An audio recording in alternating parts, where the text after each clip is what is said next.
Welcome to our kitchen classroom. There's Jamie's usually helpful position there. Joe's sitting over there. He doesn't want to be on it, but it's our group, and Courtney's behind the camera. Madeline's somewhere. Who knows? She'll coming in pretty soon. Well, welcome to my kitchen classroom. Today is probably the last clinical day of a topic that I would like to discuss, and it's central venous lines. So this is important to me, and I think it's important to you. So we'll go right in that. I thought I'd talk about that, then mobility and pain control. So that's the plan for today, and then I'll tell you at the end what we're going to do next. It's interesting with central venous lines that I found. All right, let me go back. You know how I love history and talk about things back when. I never taught this to my students because I retired before they became big time in patient care. And I remember when they first started, and essentially they call it PICC lines. They're peripherally inserted central catheter. And they started because they wanted to do parenteral nutrition. If the patient was not able to take food through the normal GI tract, mouth and like that, and they needed supplemental calories, the solutions were thicker than the usual normal saline that you put in the vein here. It's just kind of logical. So they discovered a way of putting it right in a central vein, a large vein, and the one they used was the superior vena cava. But at that time it was kind of, and I remember hearing about it, I didn't see the insertion, but it was kind of like a high-level IV. You know, that was kind of in your mind. Well, it wasn't the IV here, well, it was the IV up and through the chest. And then they had the solutions that they gave to patients. The problem with that philosophy, it isn't an IV, it's a surgical procedure. And it took a little while, I think, in healthcare to understand that this was a major, and I'm talking about a major surgical procedure, because you're going into, and I even got on my, because I wanted to talk about the venous system here a little bit, and you're going into a major vein, okay? So here we talk about it, it delivers oxygen. The anterior vena cava drains the head, veins drain blood to get back to the heart to be distributed by the arteries. Kind of a simple thing, you probably all know that. But it drains the head and the body, and there's a posterior vena cava that drains the rear and the legs and like that. So the anterior vena cava is in the chest. It's located, here we go, right here. Not far below the collarbone and in back of the right side of the breastbone. Breastbone, collarbone, right in here. Two large veins, the right and left brachiocephalic, join to form the superior vena cava. Okay, major blood vessel, like the aorta and the arteries. It forms from arm and head, and it carries the blood that has been collected from the head and neck and the arms, and drains blood from the upper part of the body and the upper part of the spine, upper chest wall. And they have large veins like that. The inferior vena cava comes together two major vessels from the legs, the iliac veins, at the level of the fifth lumbar vertebrae, and then goes up the spine and collects more of the blood back to the heart. So when you put something in the superior vena cava, it's directly to the heart. It's spread throughout your body, 5, 6, 7 beats. I don't know how quick. Joe, you with me, honey? Yeah, but now they're doing it to the subclavian vein. That's what they're doing. They're not going into the vena cava. But that's right here in my description. If you want to talk more about that, but the subclavian vein goes into the superior vena cava, right? Yeah. Okay. So you're in the area here. But whatever you're talking about, what I'm talking about is it's a very serious procedure, and it's one of the chief causes of infections in hospitals, catheters and central venous lines. Okay, so it's important. It's also life-saving because it allows the medicine to get through to the patient instantly. And it also is a way to allow people to receive the chemotherapy medicine. So it's kind of, you know, it has two sides to it. It's a procedure that's life-saving, but it is a procedure that has to be done very carefully. So when I got talking about this myself, I realized how much I didn't know about it as far as, and I ended up, and I count them, I ended up with 10 questions because I looked at myself more as a recipient of one of those lines as opposed to a nurse teaching other nurses how to do it. Everything we did up to here, I was in one role as a clinical instructor. In this role, I'm not the clinical instructor. I could conceivably be a patient, or Joe could be, or who knows, someone in my family. So I looked at it very carefully about what questions would I ask. So that's what I'm going to share with you. I've been reading about infection from central venous lines, from PICC lines. And last year, Joe, did you read this with me? I read that there was a hospital in Baltimore that hadn't had a central venous infection in 3 years. And I thought, isn't that wonderful? I figured it was Johns Hopkins. I don't know that. I'm not plugging Johns Hopkins, but I thought, hey, that must be, that's great. Do other hospitals use, and I'm using Johns Hopkins protocol? Wouldn't that make logical sense to you? If you have a way to do these PICC lines and central venous lines. Joe, are you with me on this? Do you hear? I'm listening. Okay, you're just listening. But there's a logic to it. If you have a procedure that works, then you would think it would be adopted. And maybe it has been, I don't know. But I can't go to Baltimore, or we can't go to Baltimore for care. So we want to make sure that you understand the protocol of the hospital that you're going to. Okay? So here's some of my questions, and then I can give you some statistics if you want them. Sure, I like statistics. I'll swear he likes statistics more than I do, but go ahead, sweetie. What do you got? On Google, it says that the overall complication rates are up to 15%. Okay. Mechanical complications reported to 5 to 19%. Okay. Infectious complications are 5 to 26%. Okay. Thrombotic complications are 2 to 26%. Okay. And these That's a clot. complications are all potentially life-threatening and invariably consume significant resources to treat. Okay. Okay? Great. I mean, those are the kind of statistics I like because they back up what I'm trying to say to you. Basically, this is a serious thing in healthcare, and thrombotic is a clot. You know, they're going in there and clotting happens at the site. You don't want any of that to happen to you, so you need to understand the procedure and have questions. So here, see my questions, Joe. You can answer my questions if you want. Okay, I want to know. I'm going to read my questions from my book because I spent some time on this. Who puts in the vascular access port?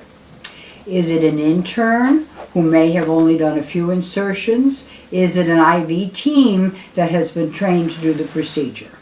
I want to know who's putting it in. Maybe it's my surgeon, you know, could very well be, but I want to know, is it a resident in training that's done 10 of them?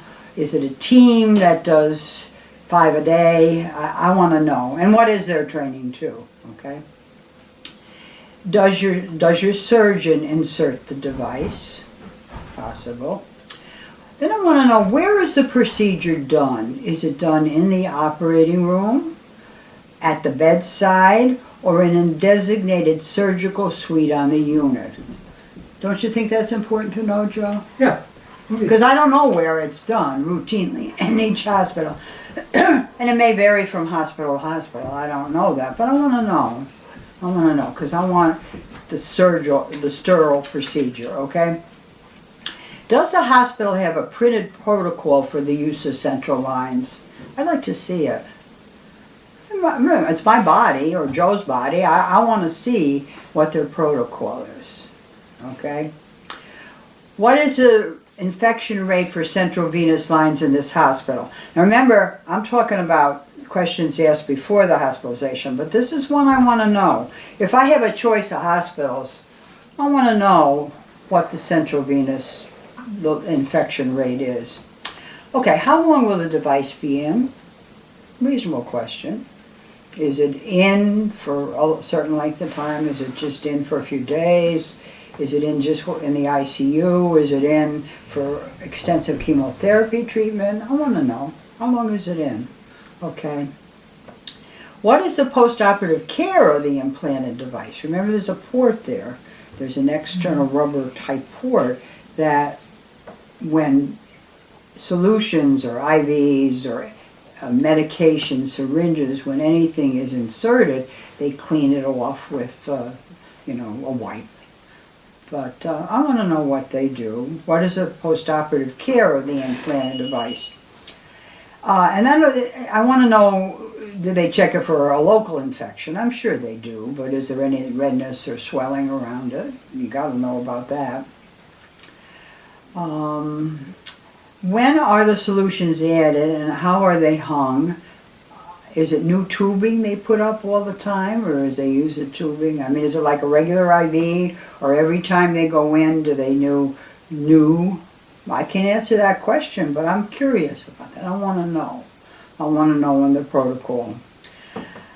How often and when is the vascular access port flushed or changed? Do they insert normal saline in it periodically to keep it patent and open? Remember, Joe said clots can occur. So how often do they do it or not? Maybe they just change it.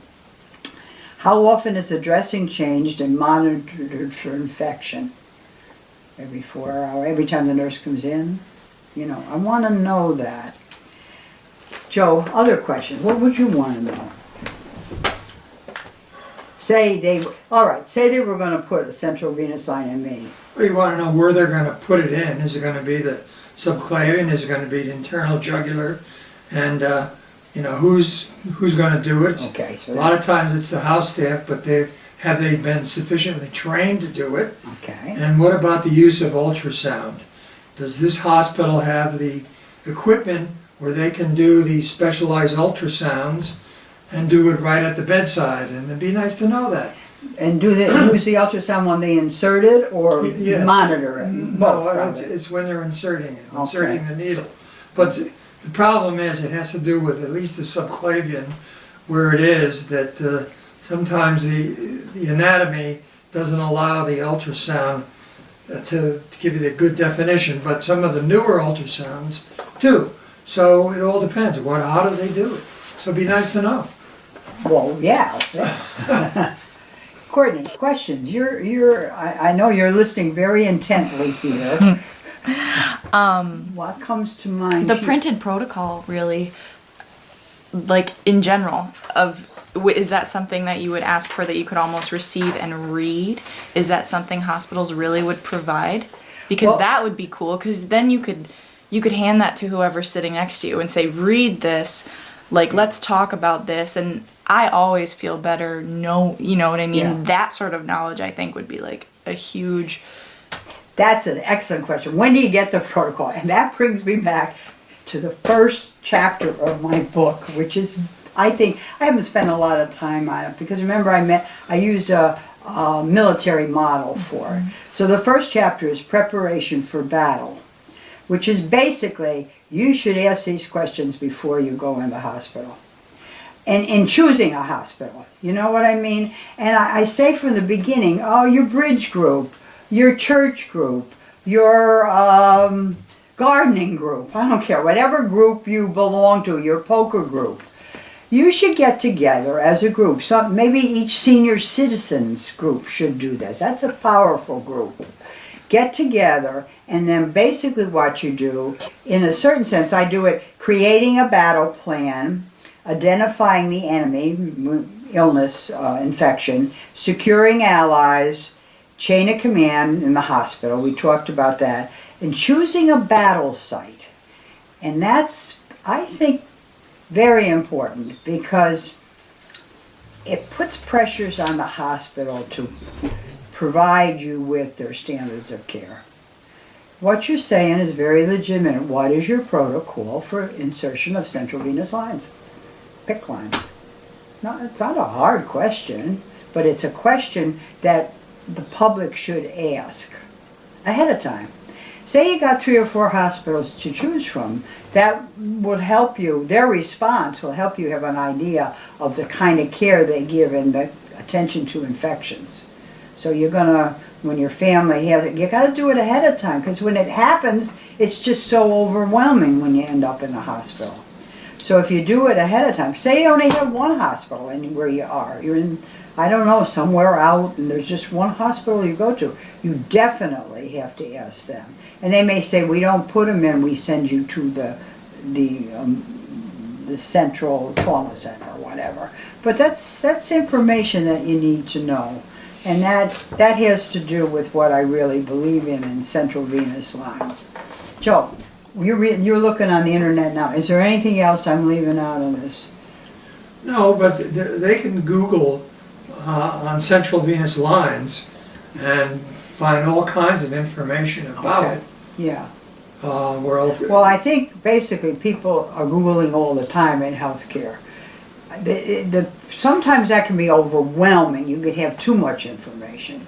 But I think that's a good idea. But you just have to sort it out and say, how am I going to use this information for myself and my family?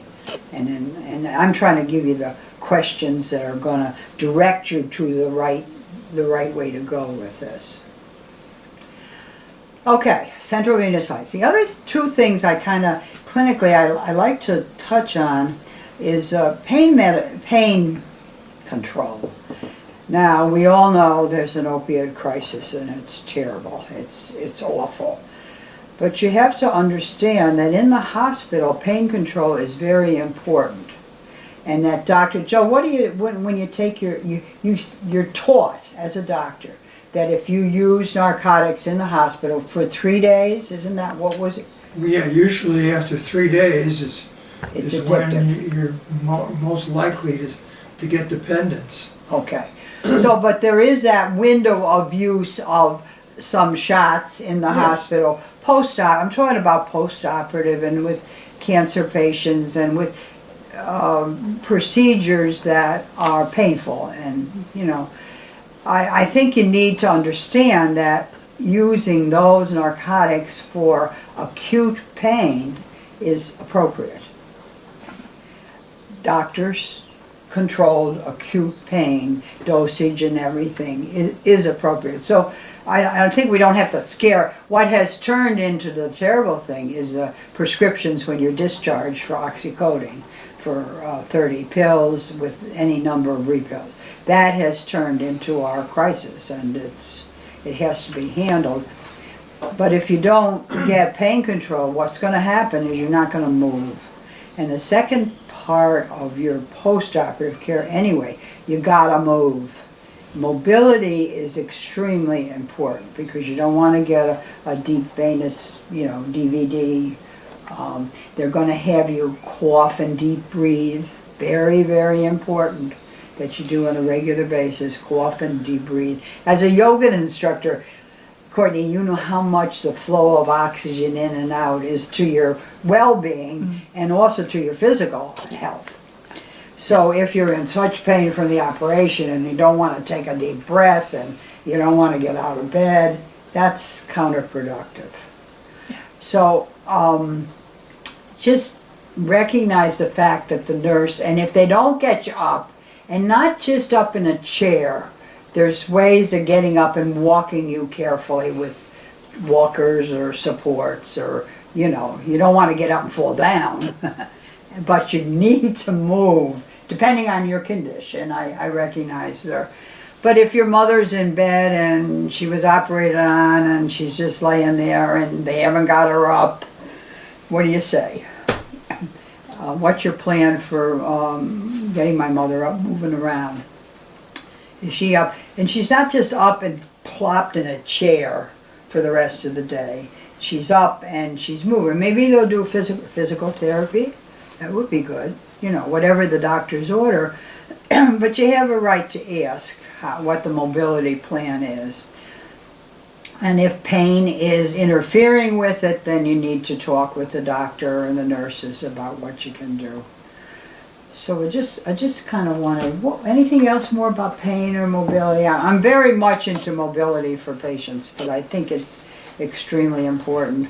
My sister was in the hospital years ago, and I walked in, it was 4 days post-operatively, and she still hadn't been out of bed. Now this is years ago, but I was so upset with what was going on that's where as a nurse, I know how important that is. Okay, anything else today? I'm going to kind of put in what I thought for now. We focus on central venous lines, and next week, another important part of my book is insurance. Because you can't go down. Joe, I told Joe already, that's his baby. He was medical director at Blue Cross for 10 years, right? Right? Was it 10 years? I forgot. I forgot. Well, you haven't forgot. I'll coach you on with it, but basically it's very important because it's a business and you have to know how decisions are made and what your rights are and stuff like that. So we'll do that next week. And then the week after that, if you're still with me, I'm a college professor. I gotta talk about theory. I'm sorry, but I just have to. I could not finish up without looking at change theory and cognitive issues and reciprocity, a concept, and the stuff that I need to do to finish it up. And so next week, insurance. Week after that, some theory stuff you have when you teach, you gotta pull it all together. So I want to do that at the end. Questions, Joe? I'm going to leave after that, if you're going to talk about that. About theories? Yeah. Yeah, see, that's the problem. I'm going to go someplace else. No, I know theories, and I'm just going to give you, not deep, but just the essence of it, because the theory is in here. The theory's here. This is why I did it. So I need to kind of pull it together. And I promise you it won't be boring. Okay. Okay, is that okay? And insurance is not going to be boring either because Joe's going to lead it and I'm going to question him. Be prepared. Okay, we'll see you next week. We're back. I just before we end, Courtney was thinking at the end we should be a question and answer type. And I love that because I really miss that interaction with the student or the person that's listening or the workshop. So I guess you can ask questions on my YouTube. Mm-hmm. So if you're thinking of some questions, you good people that have followed me all along, you might have a list of questions. And the very last time we get together, we'll have a question and answer thing. And Courtney's going to ask some of her friends. And Joe, you come up with some questions. I will. And because that brings us, I like it. So just think, if you have some questions, I gather you can ask me the questions on YouTube. Because these are the people maybe have been listening and following me. Yeah. My friends. So we'll do that. Okay, I wanted you to know about it ahead of time because you might have questions about central venous lines or something we just did. So write them down and try to get them to me, okay?